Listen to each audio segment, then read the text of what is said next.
Hey Kool-Ays! Before we get started, make sure to subscribe to the channel, hit the notification bell, and leave a like to help us keep bringing you more Barça content every week. And don't forget to drop a comment telling us where in the world you're watching from. We love seeing our Barça family around the globe. Today's video is a special El Clásico reaction. Barcelona pulled off an epic 4-3 win over Real Madrid, and we're going to break it all down. From the wild match highlights to what the English pundits had to say, including the emotional and powerful reaction of Thierry Henry, who praised Barça and especially the brilliance of Lamine Yamal and Raphinha. This could be the game that sealed La Liga for the Blaugrana. Let's jump in and relive this incredible moment. I think something that we really noticed here, and we've seen this throughout the season, that Barcelona just seem, and perhaps it's just down to Hansi Flick, but also the belief that he's instilled in the players as kind of the comeback kings. They never know when they're beaten, do they? Yeah, so many times this Barcelona team has come back. I think you do have to admire the mentality of this group of players, and also with how many young players are in the starting 11, how many young players are in the squad coming off the bench to have an impact. It's very difficult to argue with this statement that FC Barcelona are the most entertaining team in world football, full stop. I don't care what anyone says. They might be knocked out of the Champions League, but Barcelona just bring it. This is why we love the game, right? We want to be entertained because of the goal factor. We want to see as many opportunities created as possible. We want to see as many goals scored as possible. The fact that they are weak and vulnerable and play a high line and are a bit suspect defensively, many people are starting to criticise that with Hansi Flick because it essentially cost him in the Champions League. But in La Liga, and what we're witnessing domestically, he's come into a football club, Hansi Flick, and he has stuck to his tactics. And one of his tactics are to be the most entertaining team in world football. They play such a pleasing on the eye style of football, and with the weapons they have at their disposal, minus the big man, right? No Lewandowski in this game. You've got Lamine and you've got Raphinha absolutely cooking out wide. You've got Ferran Torres working his socks off, creating opportunities, even though he didn't get his opportunity to score in front of goal. They're so dangerous. They're so dynamic. It's just beautiful to watch. And I'm actually sick and tired of people saying high line, back line. Clearly Hansi Flick doesn't care what people think. He's going to stick to his guns and play this way. But there is a vulnerability there, and Real Madrid obviously took advantage of that to get themselves 3 goals. How do you score a hat-trick and not win the game? That's the big question. Well, that's exactly the point I was going to make, is that Kylian Mbappe scored a hat-trick. Real Madrid started the game brilliantly, and Barcelona still had that inner belief to be able to think, don't worry guys, we're going to win this game. And I think part of it, you touched on the youth there, they haven't really been burned enough times, a lot of these players in their team. Yeah. You do build up some scar tissue, don't you? I mean, I'm sure you in your career, the more and more hard, difficult defeats you have, that becomes difficult for you to then you can go to the well and be able to psychologically get through that later on in your career. But some of these players are so young, they don't even know any better. But the big thing for me is the fact that they almost don't mind if Kylian Mbappe scores a hat-trick. You come at us, we're going to score more goals than you. They do not care. Let's take El Clásico, for example, what Hansi Flick has done in El Clásico. And by the way, he's won all 4 of his El Clásico games, his first 4 El Clásico games. But he's also managed to have 16 goals scored from his team in El Clásico games. In 4 games.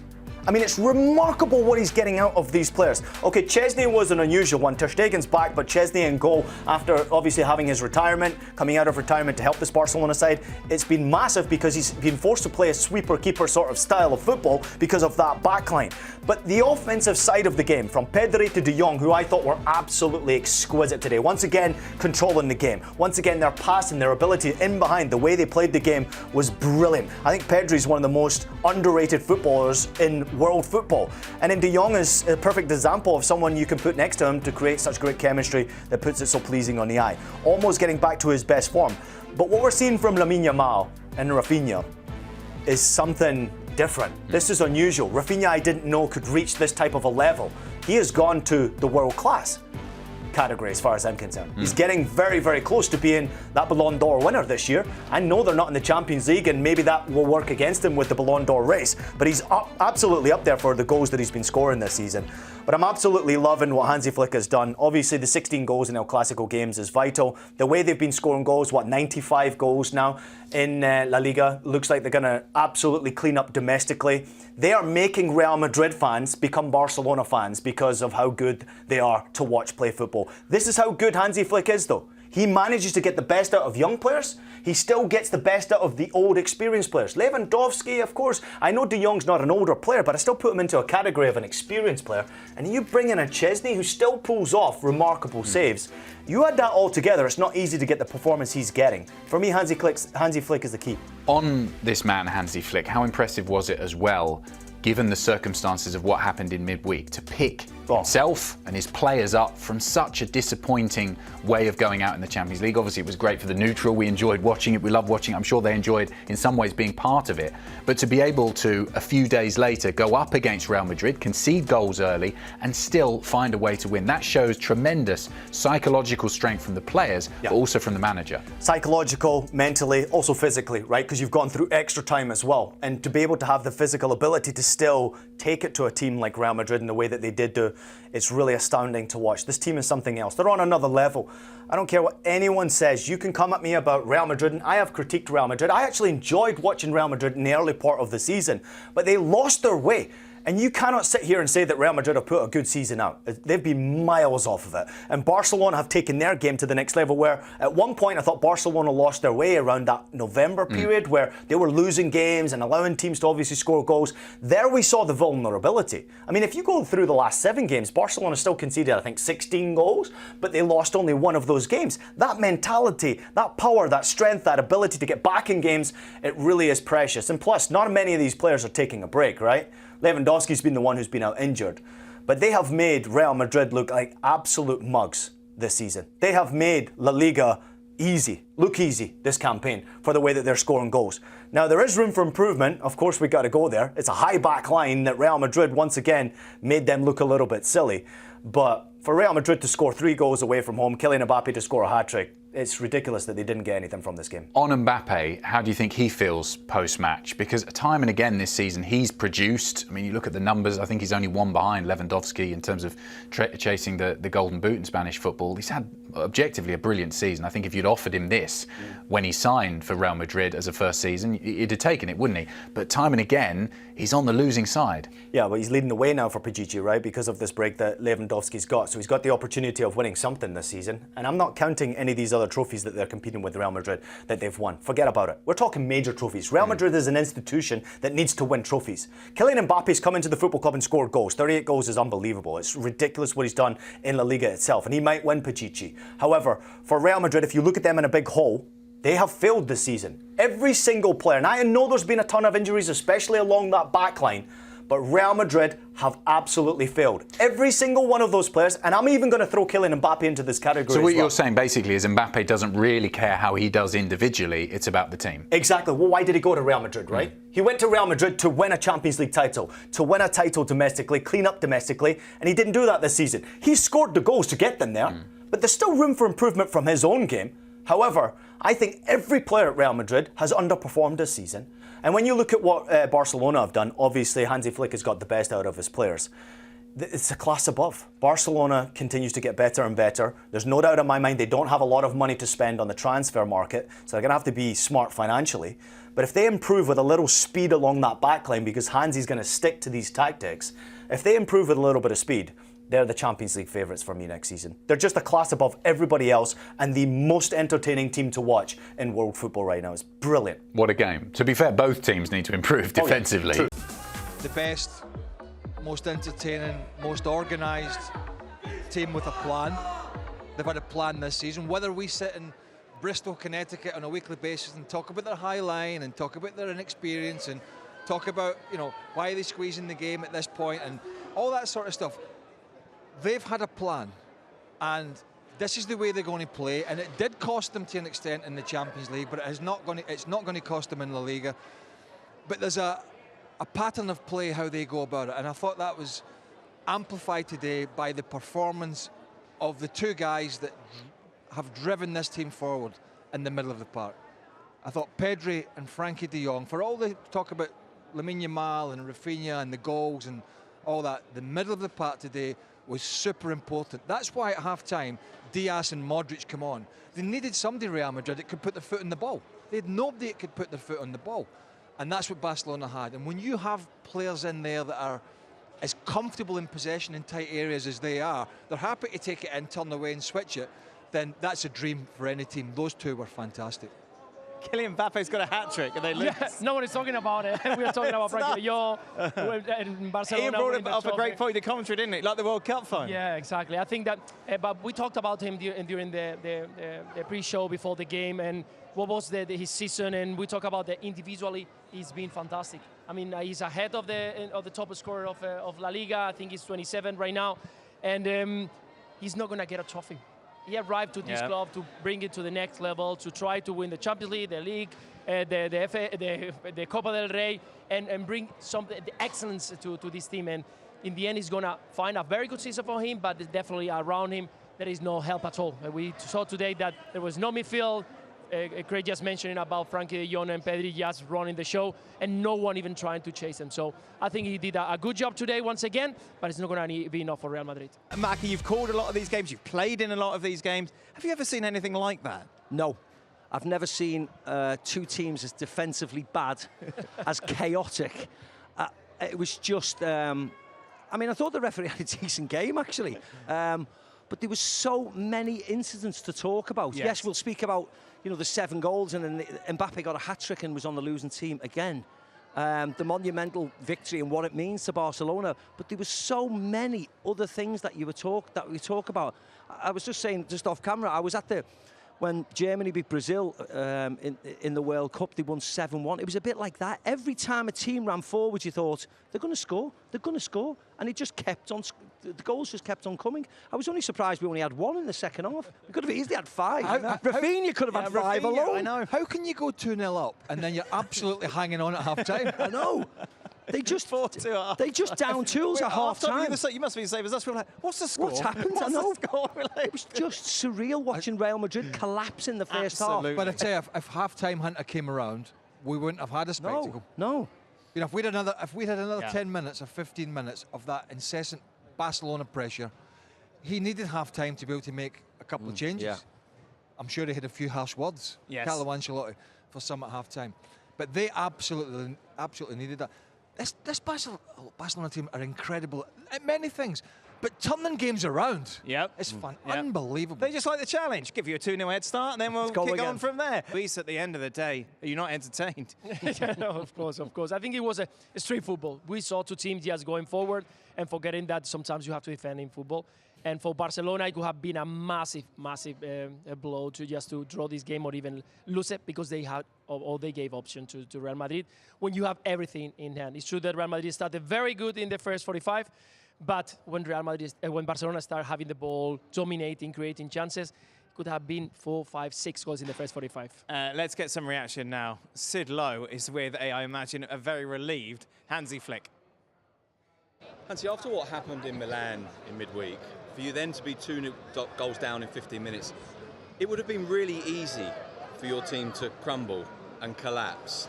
And yet they're going to score 4 before half-time. Yeah. This is the mentality. This is really, they do it really great, and at the moment it's like this. I'm really happy, because after a 2-0 behind, it's not easy, and also about having the match in the legs from Tuesday, not easy, but the mentality is really unbelievable. They never give up. They have the mentality about this, and it's good to see this.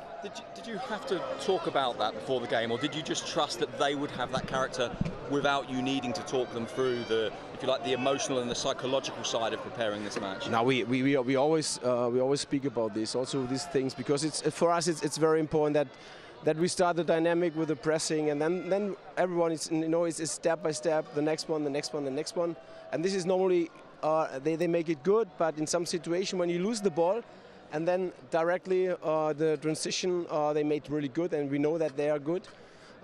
This is what we have to improve. Also, yeah. Can I ask you to sum up the season in one word for us? Spectacular.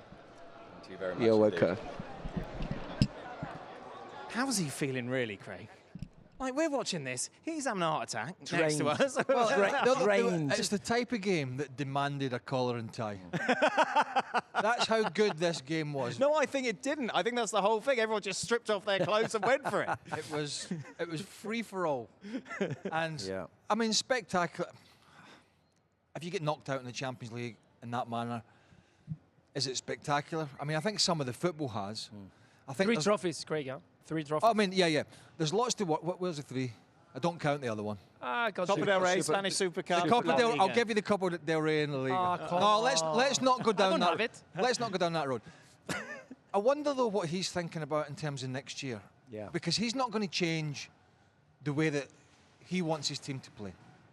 That's abundantly clear. So what is it? What's the priority then? To bring some better players in those positions? Does he try and bring in another centre half when Kubasi and Martinez have done a good job? He clearly doesn't trust Araujo in there. Where does he go and strengthen the side? Lewandowski's not getting any younger, but Ferran Torres has done a great. Luis during the game kept hitting me and saying, "Ferran Torres, didn't you? The job he did today." Impressive today because the runs were fantastic. He was helping the team. He was pressing. He was holding the ball, something that for a while we haven't seen. And he was given the chance because when Real Madrid went to press, he was the player who arrived from second line, hold the ball, and allow the team to go again. And I think that today probably one of the best games, even though that he hasn't had as many chances in front of the goal. He gave the assist, but for me was probably one of the best games that we've seen of Ferran. I think it's difficult for Barcelona to be better going forward. Yeah. So the key area now for him is how do you make the sort of position in front of the back four and the back four stronger and better and more reliable. Yeah.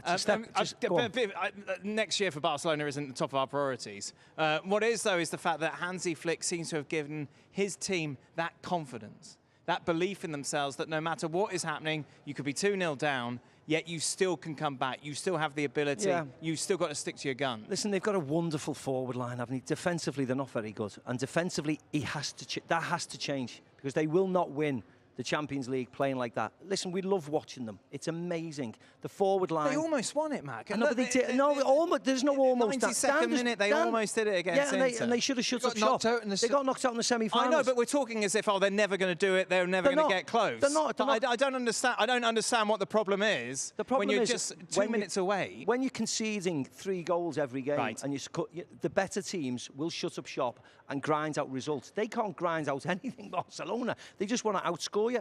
Listen, it's brilliant on the eye. I love watching them. I'd come and watch them every single week, the way they play. I think the 3 up front, or the 4 up front with Ferran and Lewandowski, Pedri behind, you've got Gavi, you've got Firmino to come on. I think it's exceptional, but they have to do something differently defensively if they're going to be crowned and the very, very best, and they're going to have to do it every single year. They haven't got many financial aspects to go to war with next year to strengthen the side, but I think Hansi Flick has done an incredible job. He must be drained, though, watching them. The range of emotions he must go through on the sideline must be... because it's fantastic for the supporters and for us. It's a penalty, it's not a penalty. It's a goal and it's not a goal. It's Mbappe's through, he's missed. Every moment. Victor Munoz is through for an equaliser, he's blazed it over the bar. I mean, who would be a manager nowadays? They're so good to watch. I would almost pay to watch them. No, Craig. Really? I mean, I'm not quite there yet. No. He wouldn't pay. He wouldn't pay a lot. But defensively, it was shambolic, wasn't it? It was like a schoolboys football match today. I suppose it depends how you watch it. Exactly. I watch it entertainment value. It was off the scale. I said that in commentary. Yeah. But when you look at the 2 defences today, was so bad. Some of the mistakes with child's play mistakes, and you don't expect that from the very, very best. That's all I'm saying. Hansi Flick is not going to come to sit or to any of the journalists and come and say, yeah, we were awful in defense. Once you are so close to win the league. But it has to be a concern over there because it's true that this is the first year, so the players have been adapting, need to understand a little bit more and better sometimes when to press or when to make the high line because you get caught sometimes.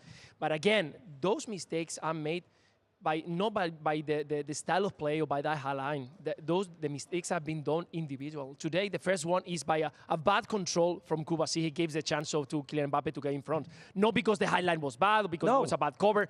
So in the end, Hansi Flick is going to go back in and say, okay, well done. But listen, guys, Kubasi, in that position, just clear it away. Just kick it. Don't try. You are inside the box. You cannot control the ball like this because maybe you have a control and you will be built up. And I understand that they wanted to do that, to build up from the back, link it up from the middle. But you cannot make those kind of mistakes because it will cost us. And that happened into the midweek game, and it happened during the season. And when you got him from the best of the best, today you got one of the best teams in the world, and midway was one of the best teams in the world, you're going to struggle. And sometimes, like today, you got away with it because you got enough goals. Correct. But the midweek game, it wasn't enough. And it doesn't matter how many goals you scored, and we are not saying that you're going to change it. But you need to be aware of that if you want to challenge for the Champions League next season, you need to pay attention on that. The one thing is Real Madrid are further away than they've ever been on. I mean, that's a conversation in itself. We're talking about Barcelona's defence. Real Madrid have got more problems there, way more problems. So, Barcelona are fantastic. I understand that. But when you're on the losing side, you knew that he was never going to change the way that he played, and I'm pleased that he did that because it was entertaining for everybody. But when he drags a goalkeeper, what age is Szczesny? 36, something like that? Whatever he is, mid-30s plus. When he drags him off the beach and he's retired and he's not mobile anymore, he's a good shot stopper, but he's not mobile. So the worst thing he wants to do is be the sweeper keeper. Right, tough. He wouldn't mind his back four dropping off a little bit, and that space between him and the back four is lessened. Yeah. But the space between Szczesny and the back four was his penalty box and the halfway line. And I think that was Hansi Flick saying, I don't care who's in goal, I don't care if it's a sweeper keeper, I don't care if it's a guy in his mid-30s or off the beach or just retired. This back four is going to play this way because we feel we're going to squeeze the game, win the ball back higher up and get our key players into good areas.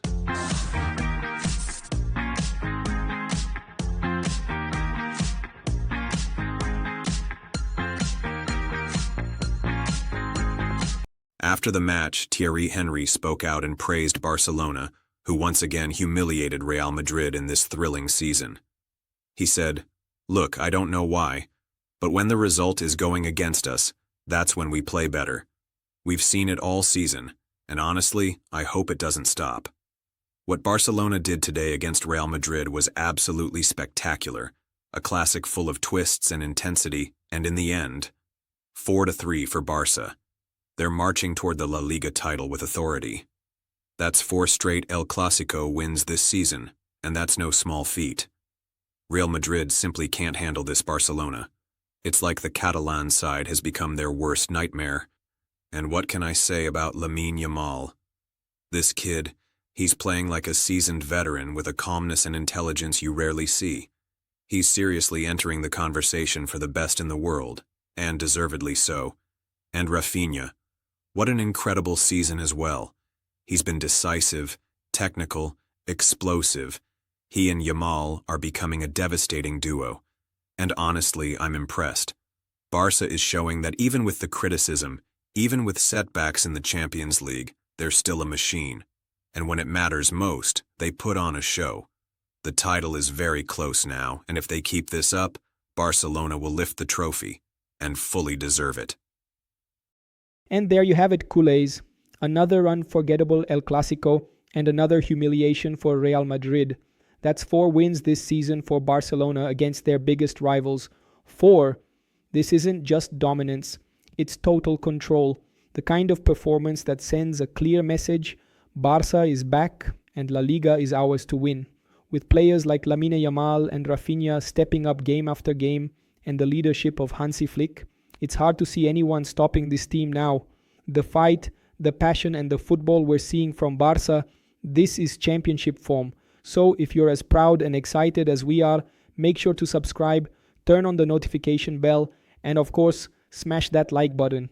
And tell us in the comments, where did you watch this historic win from? Let's keep pushing. Let's celebrate together. Visca el Barça!